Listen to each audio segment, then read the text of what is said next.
વિશ્વ સંવાદ education foundation દ્વારા સંચાલિત national institute of mass communication and journalism તરફથી હું સ્નેહા શાહ આપ સૌનું સ્વાગત કરું છું. તો શરૂઆત કરીએ આજના મુખ્ય સમાચાર સાથે.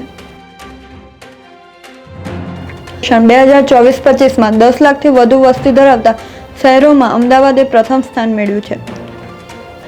સુપર સ્વચ્છ લિંગ કેટેગરીમાં ઇન્દોર અને સુરત ટોપ પર રહ્યા છે. ગાંધીનગર પણ ટોપ 5માં સ્થાન મેળવ્યું છે. રાષ્ટ્રપતિ દ્રૌપદી મુર્મુએ વિજેતા શહેરોને પુરસ્કાર એનાયત કર્યા. મહત્વની વાત એ છે કે આ વર્ષે 4,500થી વધુ શહેરોમાં 14 કરોડથી વધુ નાગરિકોએ આ સર્વેક્ષણમાં ભાગ લીધો હતો.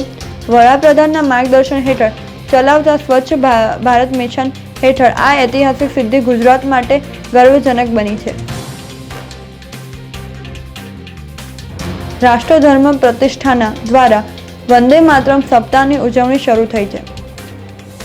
15 જુલાઈએ આ યાત્રાનો પ્રારંભ અમદાવાદની બાબા સાહેબ આંબેડકર ઓપન યુનિવર્સિટીથી થયો, જ્યાં કુલપતિ અમીબહેન ઉપાધ્યાયે પ્રેરણાદાયક સંબોધન આપ્યું.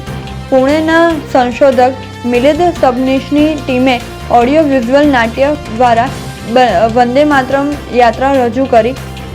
ઇન્દ્રધનુષ કેન્દ્રના બાળકો દ્વારા પૂર્ણ વંદે માતરમનું ભાવસદર ગાયન થયું. યાત્રા તાલુકાના મોટા પીપોદરમાં ચડોતરું જેવી કુરિવાજના કારણે વિસ્થાપિત થયેલા 29 આદિવાસી પરિવારોનું 12 વર્ષ બાદ પુનર્વસન થયું. ગૃહ રાજ્યમંત્રી હર્ષ સંઘવીએ પરિવારોને નવા ઘરમાં પ્રવેશ કરાવ્યા, સામાજિક એકતાનો સંદેશો આપ્યો. પ્રસંગે ખેતર પદ્ધતિનું ભૂમિપૂજન, શૈક્ષણિક અને રાશન કીટનું વિતરણ તેમજ વ્હીલચેર અને પ્રશંસાપત્ર આપવામાં આવ્યા. શૈક્ષણિક પ્રગતિના કારણે હવે આ પ્રકારના કુરિવાજો ધીમે ધીમે લુપ્ત થવા લાગ્યા. ડલાસમાં રમાયેલી ફાઇનલમાં એમઆઈ ન્યૂયોર્ક વોશિંગ્ટન ફ્રીડમને 5 રને હરાવી એમએલસી 2025નું ખિતાબ જીત્યું. ડિકોકે 77 અને બોલ્ટ રૂસીલે 2 વિકેટ લીધી. રૂશિલ ઉગરકર પ્લેયર ઓફ ધ મેચ અને Mitchell oven player of the series બન્યા. ફ્રેન્ચાઇઝી એમઆઈએ આ વર્ષે WPL અને SA-20 સહિત 3 ખિતાબ જીત્યા. નીતા અને આકાશ અંબાણીએ ટીમને અભિનંદન આપ્યા. જાપાનની નારા મેડિકલ યુનિવર્સિટી પ્રોફેસર હિરોમી સાકાઈ અને તેમની ટીમે જાંબલી રંગનું કૃત્રિમ લોહી તૈયાર કર્યું છે, જે કોઈપણ બ્લડ ગ્રુપના દર્દીને આપવામાં આવી શકે છે. આ લોહી હિમોગ્લોબિન વેસિકલ્સ તરીકે ઓળખાય છે અને શરીરમાં ઓક્સિજન પહોંચાડવા સક્ષમ છે. રૂમ ટેમ્પરેચર પર 2 વર્ષ સુધી સાચવી શકાય છે. આ શોધ લોહીની અછત સામેની લડતમાં ગેમ ચેન્જર તરીકે સાબિત થઈ શકે છે. ભારતની પહેલી ક્લોન ગાય ગંગાએ આપ્યો વાછરડાને જન્મ. NDRI કરનાલના વૈજ્ઞાનિકોએ દેશની પહેલી ક્લોન ગીર ગાય ગંગાના ભ્રૂણથી સાહીવાલ ગાય દ્વારા સ્વસ્થ વાછરડાનું જન્મ સફળતાપૂર્વક કરાવ્યું. આ સિદ્ધિથી ડેરી ક્ષેત્ર ઉચ્ચ નસલમાં પશુઓની સંખ્યા વધી શકે છે, જેનાથી દૂધ ઉત્પાદન અને ગુણવત્તામાં મોટો વધારો થઈ શકે છે. વૈજ્ઞાનિકો મુજબ ભારત દૂધ ઉત્પાદનમાં નંબર 1 છે, પણ પ્રતિ પશુ ઉત્પાદન ઓછું છે.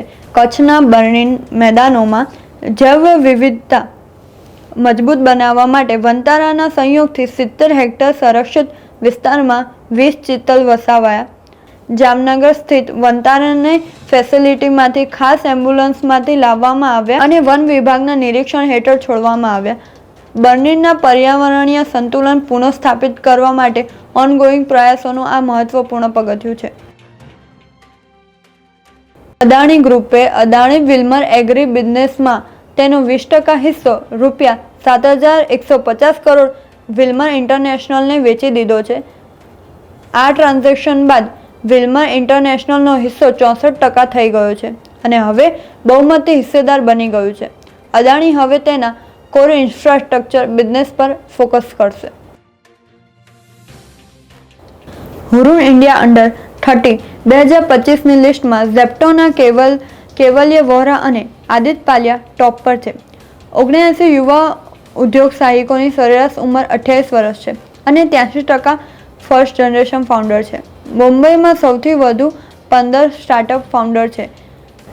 આ યાદીમાં રાધિકા અંબાણી, અનન્યા બિરલા, દેવાંશી કેજરીવાલા જેવી મહિલાઓ પણ શાઇનિંગ પરફોર્મન્સ આપી રહી છે.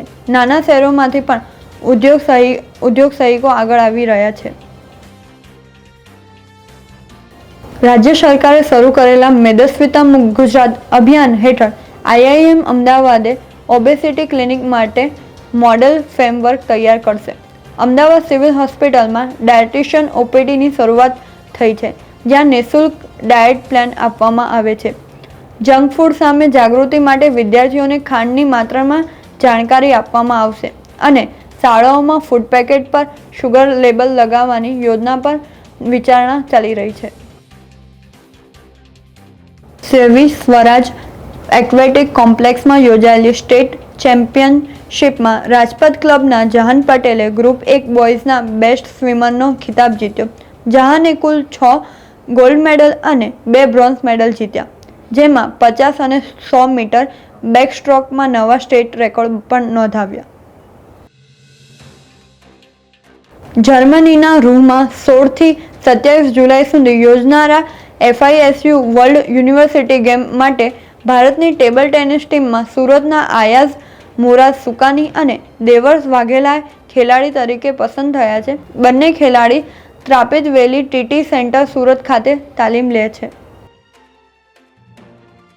Gujarat state road safety award 2024 જાહેર થયા, જેમાં ગીર સોમનાથ જિલ્લાએ સિટી ડિસ્ટ્રિક્ટના રોડ સેફટી કમિટી કેટેગરીમાં પ્રથમ સ્થાન મેળવ્યું છે.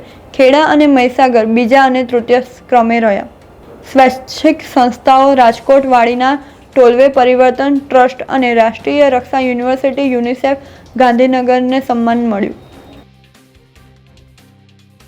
સત્યજીત રેનું બાંગ્લાદેશમાં આવેલું ઘર હવે નહીં તોડાય. બાંગ્લાદેશમાં મ્યાનમાર સીના આવેલું પ્રખ્યાત ફિલ્મ નિર્માતા સત્યજીત રેનું 200 વર્ષ જૂનું ઘર હવે તોડી પાડવામાં નહીં આવે. ભારત સરકારના વિરોધ અને સંગ્રહાલયમાં રૂપાંતર કરવાની વિનંતી બાદ બાંગ્લાદેશે ડિમોલિશન રોકી દીધું છે. ભારતે આ સંપત્તિને 2 દેશોની સાંસ્કૃતિક ધરોહર ગણાવી છે.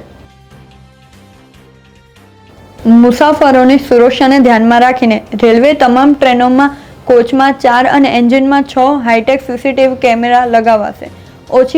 ઓછી લાઇટમાં પણ હાઈ ક્વોલિટી ફૂટેજ મળશે. 74,000 કોચ અને 15,000 એન્જિનમાં આ કેમેરા લગાવાશે. AI આધારિત સિસ્ટમની મોનિટરિંગ થશે. હું સ્નેહા શાહ આજના સમાચાર અહીં સમાપ્ત કરું છું. ફરી મળીશું આવતા એપિસોડમાં अच्छी ખબરો સાથે.